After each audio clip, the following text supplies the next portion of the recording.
Emily had always believed that love meant patience. So when her husband Daniel started coming home late without explanation, she told herself he was just tired. When he stopped asking about her day, she convinced herself he was stressed. And when he began speaking to her, like she was nothing, raising his voice, dismissing her feelings, making her feel small, she swallowed the hurt and called it marriage struggles. Emily was kind. Too kind. She woke up early every morning, made sure his clothes were clean, his meals were ready, and the house was peaceful. Even on days when her heart felt heavy, she smiled and served him. She believed that if she loved him enough, he would change. But Daniel didn't change. He became comfortable. Comfortable ignoring her. Comfortable taking from her. Comfortable knowing she would never leave. One afternoon, Emily met up with her friends. It had been months since she last saw them. They shared stories, and for a moment, she felt like herself again. But as the conversation deepened, her friends noticed something. "Emily, are you okay?" one of them asked gently. "I'm fine," she said quickly, forcing a smile. But they didn't let it go. Little by little, they asked questions, and for the first time, Emily spoke. She talked about the late nights, the silence, the disrespect, the way she felt invisible in her own marriage. When she finished, there was a long pause. Then one friend said quietly, "You're not in a marriage. You're in survival mode." Another added, "You're giving him everything, and he's giving you nothing. That's not love, Emily." Those words hit her harder than anything Daniel had ever said. She never stopped to ask herself one simple question. What about me? That night, she sat alone in her bedroom, replaying everything. The sacrifices, the tears, the silence. And for the first time, she saw it clearly, not through love, not through hope, but through truth. She wasn't being patient. She was being taken for granted.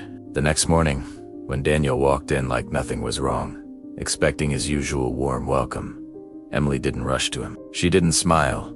She simply looked at him. And in that look, something had changed. It wasn't anger. It wasn't sadness. It was a realization. "I deserve better," she said softly.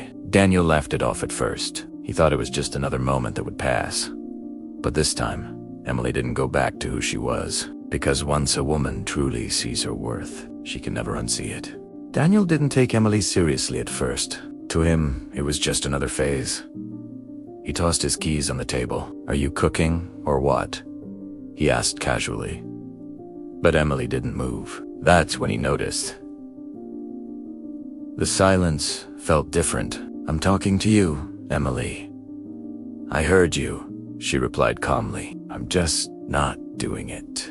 "What do you mean you're not doing it?" "I mean, I'm not doing this anymore," she said, her voice steady. There was no fear in her eyes. Noisy-tasy. Noisy-tasy. And that unsettled him. "What's gotten into you?" He scoffed. "Your friends filling your head with nonsense." Emily took a deep breath. "No, they just helped me hear myself." He laughed, shaking his head. "You're overreacting. It's not that serious." "It is to me," she said quietly. That answer hit harder than shouting ever could. She was simply done. That's what scared him. "Emily, stop this," Daniel said, his tone shifting slightly. "You're being dramatic." "No," she replied. "I've been quiet for too long. That's the real problem. You think you can just change overnight?" It challenged. Emily looked at him. "No, I think I should have changed a long time ago.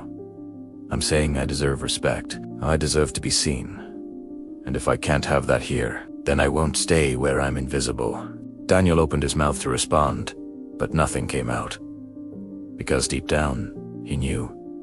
"Emily." His voice dropped, without arrogance. "You're serious?" She nodded. "I am." That night, Daniel couldn't sleep, because the one person he thought would never leave was finally choosing herself. The house felt different the next morning. Emily moved through it with a calm she had never known before. She made her own breakfast, sat down, and ate in silence. No rushing, no worrying about what mood he would be in. Daniel watched from a distance. He wasn't used to this version of her. This, Emily, she wasn't trying to fix anything. Are you really going to keep acting like this? He asked. I do care. I just care about myself now. Too. So what? You're just going to throw everything away? No, Daniel. I've been the one holding everything together. You whose didn't he notice? Later that day, Emily met her friends again. I'm choosing peace. Whether that means he changes, or primera lea. Bye, kiddo. Daniel sat alone. The quiet was louder than any argument they'd ever had. He started noticing things. The empty kitchen, the untouched laundry. It wasn't that she wasn't there, it's that she wasn't available anymore. That evening, when Emily walked in, Daniel stood up immediately. Can we talk? He asked. She hesitated, then nodded. They sat across from each other, as two people facing the truth. I know I've messed up, Daniel admitted. I stopped trying. I stopped seeing you. And now, I don't recognize what we've become.